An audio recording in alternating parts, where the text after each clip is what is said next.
చూస్ country delight, live better. ఇప్పుడే country delight యాప్ని download చేసుకోండి.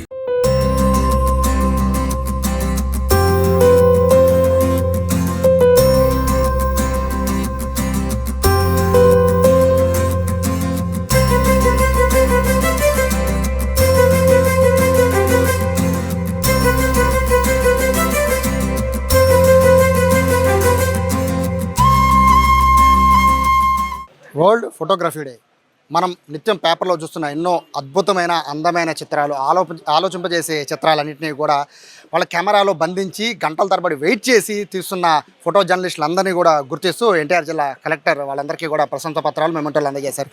ప్రస్తుతం ఎన్టీఆర్ కలెక్టరేట్లో ఉన్నాను. చూడొచ్చు, మనం ఇంతకాలం అంటే ఫొటోస్ అనేవి మనకి పేపర్లో ప్రింట్ అవుతున్న దగ్గర నుంచి మొదలు పెట్టుకొని అంతకుముందు కాలం నుంచి కూడా పిక్చర్స్ అన్నీ కూడా వివిధ కెమెరాలో బంధించి అవన్నీ కూడా మనకి చూపిస్తున్నారు. ఇటువంటి కెమెరాస్ అన్నింటినీ కూడా వీటన్నింటినీ కూడా ఒక ఎగ్జిబిషన్ రూపంలో పెట్టారు. ఆనాటి తరం కెమెరాస్ నుంచి లేటెస్ట్గా వాడే కెమెరాస్ వరకు అన్నింటినీ కూడా ఒక దగ్గరికి తెచ్చి కెమెరాస్ని అన్నీ కూడా ఒక ఎగ్జిబిషన్ రూపంలో ఉంచారు. ఓన్లీ కెమెరాస్ని కాదు, ఇక్కడ విజయవాడకి సంబంధించి అంటే ముఖ్యంగా ఎన్టీఆర్ జిల్లాకు సంబంధించి మొత్తం ఫోటో జర్నలిస్టులు వాళ్ళు ఈ ఏడాది కాలం పాటు తీసిన పిక్చర్స్ అన్నింటినీ కూడా ఎగ్జిబిషన్ రూపంలో కూడా ఇక్కడ ఏర్పాటు చేయడం జరుగుతుంది. స్వయంగా జిల్లా కలెక్టర్ ప్రతి ఒక్క ఫోటోగ్రాఫర్కి మెమెంటోలు కూడా అందజేయడం జరిగింది. సార్, ఫస్ట్ ఆఫ్ ఆల్ 100 వీడియోలు ఒక పిక్చర్తో సమానం. సో వీళ్ళందరూ కూడా ప్రతిరోజు పేపర్లో చూసేవాళ్ళు, ఫొటోస్ చూసేవాళ్ళే. వాళ్ళందరినీ పిలిచి ఈ విధంగా ఎంకరేజ్ చేస్తూ వాళ్ళ ఫొటోస్కి అవార్డులు ఇవ్వడం అనేది అంటే ఎప్పటి నుంచో జరుగుతున్నప్పటికీ ఇంతమందిని ఒకేసారి ఇవ్వడం అనేది చాలా కొత్త. సో వీళ్ళని ఎంకరేజ్ చేసినట్టుగానే భావించాలి. సో ఇన్ని ఫోటోలు పెట్టారు, మీకు నచ్చిన ఫోటో సార్?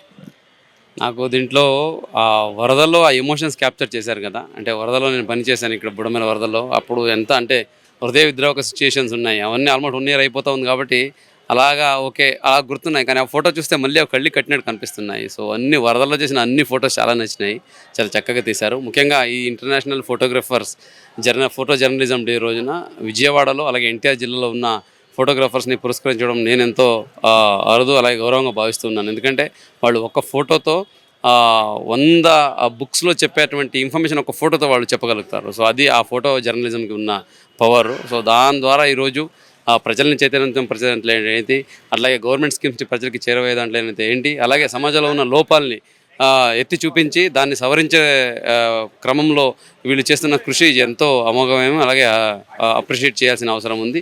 కాబట్టి వాళ్ళందరికీ ఈ కాంపిటీషన్స్ పెట్టి ఆ కాంపిటీషన్లో వాళ్ళు చేసిన ఫొటోస్ని మళ్ళీ అనలైజ్ చేసి వాళ్ళలో ఫస్ట్, సెకండ్, థర్డ్ అట్లాగే కన్సల్టేషన్ ప్రైజ్ కూడా ఇచ్చి వాళ్ళకి ప్రోత్సాహం ఇవ్వడం ముఖ్యంగా. ఎందుకంటే ఇది ఒక వృత్తి, ఇది ఒక ప్రొఫెషన్ కదా.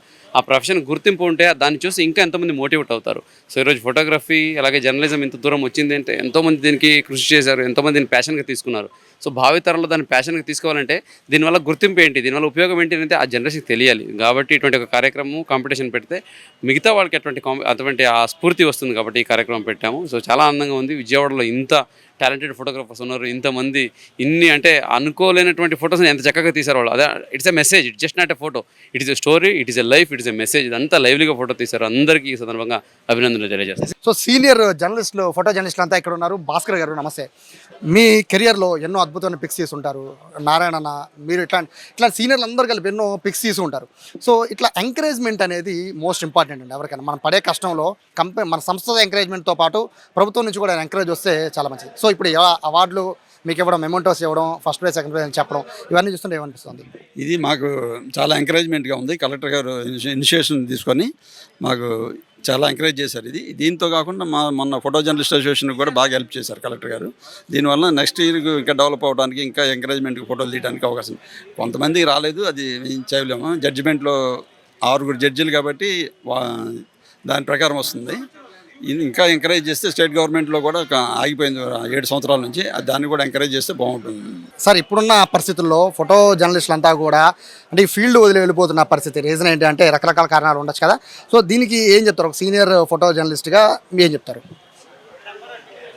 విషయం నాది 30 years ఇండస్ట్రీ. నేను రిటైర్డ్ అయిపోయాను. నేను తీసిన కొన్ని పిక్చర్స్ గవర్నమెంట్లో కూడా జీవో పాస్ అయినాయి. విషయం ఏంటంటే బలిదానం అంటే గుడి దగ్గర కోళ్ళు, మేకలు బలిదానం చేసేవాళ్ళు ఒకప్పుడు. చేయకూడదని అన్నారు కానీ జీవో పాస్ కాల. నేను తిరుపతిలో దున్నపోతులు అని చెప్పి 1000-2000 దున్నపోతులు కొండ మీద బలిదానం చేస్తుంటే సీక్రెట్గా వెళ్ళి తీసిచ్చినందుకు నా ఎమ్మడి పడ్డారు టెంపుల్ వాళ్ళు. నన్ను అరాచకం చేశారు, చాలా ఇబ్బంది పెట్టారు. అది ఫస్ట్ పేజ్ నేను పెట్టించి ఎమ్మటే గవర్నమెంట్ ముద్ర వేసేసి ఎంబటే గుళ్ళ దగ్గర ఎటువంటి బలిదానాలు అట్లాంటి జర్నలిజంలో ఫోటో జర్నలిజంలో గవర్నమెంట్కి కొన్ని సహాయపడుతుంటాయి. ప్రజలకి నాయకులకి ఫోటో జర్నలిస్టు వారధిగా ఉంటారు. ఎందుకంటే వాళ్ళు తీసిన ఫ్లడ్సే కానీ ఇంకేదైనా వాళ్ళన్న బాధలు, ప్రజల యొక్క బాధలు, వాళ్ళలో ఉన్న ఫీలింగ్స్ తీస్తారు మా ఫోటో జర్నలిజం వాళ్ళు. పేపర్లో పబ్లిసిటీ అయ్యేసరికల్లా దాని అంత ఆనందం మా వృత్తి, అది దేవుడిచ్చిన వృత్తి, అది ఎంతో హ్యాపీగా దాన్ని ఇంకా తీయాలి, ఇంకా ప్రజలకి దగ్గర అవ్వాలి అనే ఉద్దేశంతో ఉంటుంది. సార్, రాబోయే తరానికి ఫోటోగ్రఫీ పైన ఆసక్తి చాలా వరకు తగ్గిపోతుంది. అంతా కూడా మొబైల్లో తీసేస్తున్నారు. పెళ్లిలో కూడా ఫోటోగ్రాఫర్ల దూరం అయిపోయి మొబైల్ చేస్తున్నారు. సో ఈ ఫోటో జర్నలిజం ఇది బతకాలి అంటే ఏం చేయాలి?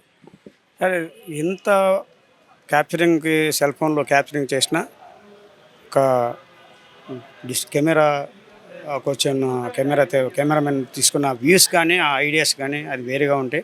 ఆ చిత్రం యొక్క వచ్చే ఒక రిజల్ట్ కూడా వేరుగా ఉంటుంది. అయితే ఈ ఫోటో జర్నలిస్ట్ వృత్తి అనేది చాలా కష్టమైన వృత్తి సార్. ఈ వృత్తిలో అటు ఎంత గొప్ప పేరు వస్తుందో కష్టాలు కూడా అంతకంటే ఎక్కువే ఉంటాయని నేను వ్యక్తిగతంగా భావిస్తున్నాను.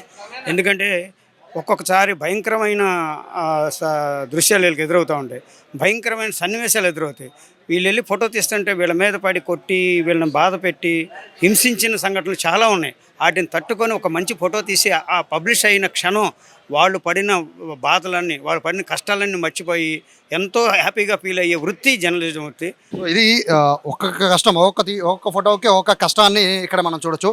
బెస్ట్ ఎగ్జాంపుల్ చెప్పాలంటే ముఖ్యంగా ఈ ఎన్టీఆర్ జిల్లాకి సంబంధించిన అంటే ఈ విజయవాడకి సంబంధించిన ఫోటోగ్రాఫర్ల ఒక్క ఫోటో చాలు 2 తెలుగు రాష్ట్రాలే కాదు మొత్తం ఇండియా వైడ్గా పాపులర్ సంపాదించిన ఈ పిక్చర్ కానీ, లేకపోతే బుడమేరు సమయంలో వాళ్ళు పడుతున్న బాధల్ని పిక్చర్స్ తీయడం కానీ, ఈ ఫోటో కాంపిటీషన్ అనేది మొత్తం ఇక్కడ వస్తున్న చూపర్లందరినీ కూడా ప్రత్యేకంగా ఆకట్టుకుంటుంది. కెమెరా పర్సన్ కృష్ణతో సాయి, సుమన్ టీవీ, విజయవాడ నుంచి.